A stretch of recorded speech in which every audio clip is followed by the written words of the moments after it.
Hello नमस्कार। मैं Indrajit Narayan Singh, anthropologist, मानव शास्त्री। मैं इन दिनों प्राकृतिक चिकित्सा के अनेक आयामों को मैंने आपके सामने प्रस्तुत किया ताकि आप स्वस्थ रहें। आज मैं लहसुन के बारे में बताना चाहता हूँ। गरीबों की कस्तूरी लहसुन। यद्यपि लहसुन का प्रयोग पूरे विश्व में होता है, पर अधिकांश लोग उसकी रोगों से मुक्ति दिलाने की क्षमता से अनभिज्ञ होते हैं। पर तथ्य यह है कि ऐसे बहुत कम पौधे हैं और जो उपयोगिता में उससे मुकाबला कर सके हैं। प्याज की जाति के पौधों में लहसुन में चिकित्सा संबंधी सबसे अधिक गुण होते हैं। रक्त शोधन और कोषों की शोधन में उनका बड़ा गहरा असर पड़ता है। तत्वों की दृष्टि से उनमें इतना विभिन्न है कि रोगों में लहसुन उपचार का गुण किंवदंती से लगते हैं। शरीर के जिस भी भाग में क्षति होती है, लहसुन अपनी क्रियाशीलता उसी भाग में प्रारंभ करता है और यह एक ऐसा पौधा है जिसका उपयोग व्यक्ति परम विश्वास से कर सकता है। रक्त में यह लक्षणात्मक तथ्यों को पुष्टि करता है और कीटाणुओं को यह निर्दोष बनाता है। पसीना निकलता है और जहाँ भी मवाद बनने की आशंका होती है वहाँ उसे जमे भाग को तोड़कर मवाद बनने की प्रक्रिया के मूल पर आघात करता है। लहसुन बड़ा शक्तिशाली एंटीसेप्टिक है। पायरिया, फोड़े, चर्म रोग आदि में यह बड़ा प्रभावशाली है। जहाँ कहीं भी सूजन हो, लहसुन उसे नष्ट कर देता है। लहसुन के प्रयोग द्वारा आप प्रकृति के उपचार क्षमता को बल प्रदान करते हैं।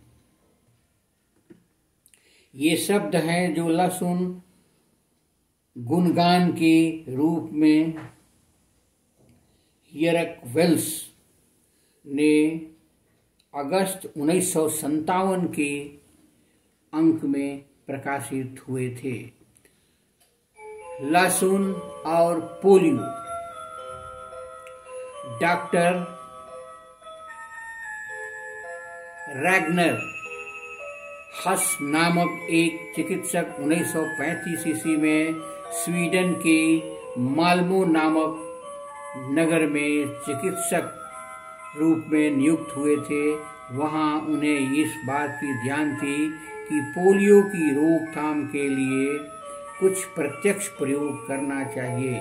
स्वीडन में से प्रकाशित होने वाली चिकित्सा शास्त्र संबंधी पत्रिका स्वेनका लाकार्तिकोजेन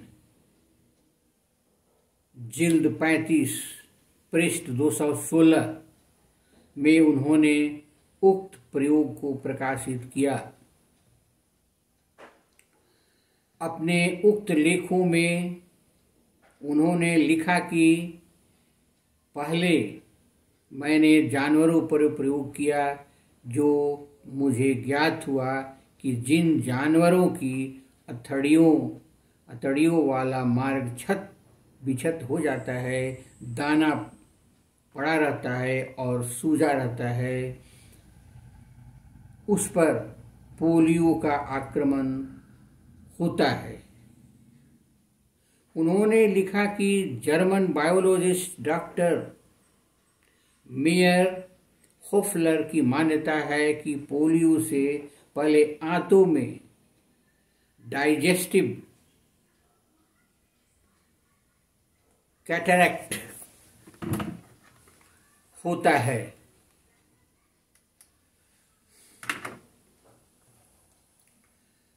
जिसमें आंतें सूजने लगती है। प्रत्येक मेयर हॉकर ने पोलियो की रोकथाम के लिए आंतों की सूजन की स्थिति को ठीक करने की ओर ध्यान दिया। डॉक्टर हसन ने लिखा कि मेयर हॉकर ने इसी दिशा में खोज की। उसे पता चला कि लहसुन वह पदार्थ है जो आंतों की सूजन को ठीक कर सकता है। डुसेलडॉर्फ के डॉक्टर नोहलेन ने 45 बंदरों पर लहसुन का प्रयोग करके उन्हें रोग मुक्त किया। इन प्रयोगों से प्रभावित होकर डॉक्टर हसन ने उन दिनों जब माल्मो में पोलियो के शिकार लड़के धड़ाधड़ हो रहे थे, 3 स्कूलों के छात्रों पर लहसुन का प्रयोग आरंभ किया। लड़कों से कहा कि वे अपने माता पिता से उनकी लिखित स्वीकृति लें। केवल 2-3% अभिभावकों को छोड़कर सभी ने अनुमति दे दी। सभी लड़कों को लाइन में खड़ा किया जाता और उन्हें लहसुन दिया जाता। उनका फल यह हुआ कि माल्मो ने किसी छात्र को पोलियो नहीं हुआ।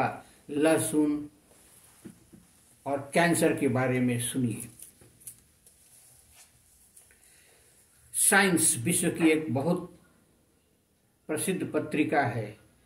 साइंस पत्रिका जिल्द 126 में एक लेख लहसुन के संबंध में प्रकाशित हुआ, जिसमें कहा गया है कि ट्यूमर की रोकथाम के लिए एक बहुत बड़ी अच्छी दवा है। इसका अर्थ हुआ कैंसर की रोकथाम में भी लहसुन सक्षम है। वेस्टर्न रिजर्व यूनिवर्सिटी प्रयोगशाला में ऑस्टिन एस वेज वर्जर तथा जैक पेनकी नामक वैज्ञानिक ने चूहों पर कैंसर संबंधी कुछ प्रयोग किए। उन्होंने चूहों के शरीर में सुई लगाकर कैंसर के सेल का प्रवेश कराया और वे चूहे 16 दिन में मर गए। फिर कैंसर के सेल को उतना ही मात्रा में लहसुन में पाए जाने वाले पदार्थ एंजाइम में रखा और इस प्रकार संस्कार किए। कैंसर के सेल को सुई द्वारा चूहों में प्रवेश कराया गया। चूहों का 6 सप्ताह में जब निरीक्षण किया गया तो देखा गया कि वे पूरी तरह से स्वस्थ हैं। इसका अर्थ यह हुआ कि निश्चित रूप से लहसुन कैंसर सेल पर भी अटैक करता है और कैंसर को भगाता है। वैज्ञानिक इस बात को बहुत दिनों से जानते हैं कि लहसुन से बैक्टीरिया नामक बड़ा बैक्टीरिया पर बहुत अच्छा प्रभाव पड़ता है। बैक्टीरिया को समाप्त करता है, शरीर की विजातीय पदार्थों को समाप्त करता है। इस तरह से मैंने अभी आपको लहसुन के बारे में विस्तृत रूप से जानकारी दी। मेरे चैनल को लाइक करें, सब्सक्राइब करें, बेल आइकन दबाएं ताकि अगला प्राकृतिक चिकित्सा के बारे में अन्य ब्लॉग आप तक प्रस्तुत कर सकूं। धन्यवाद।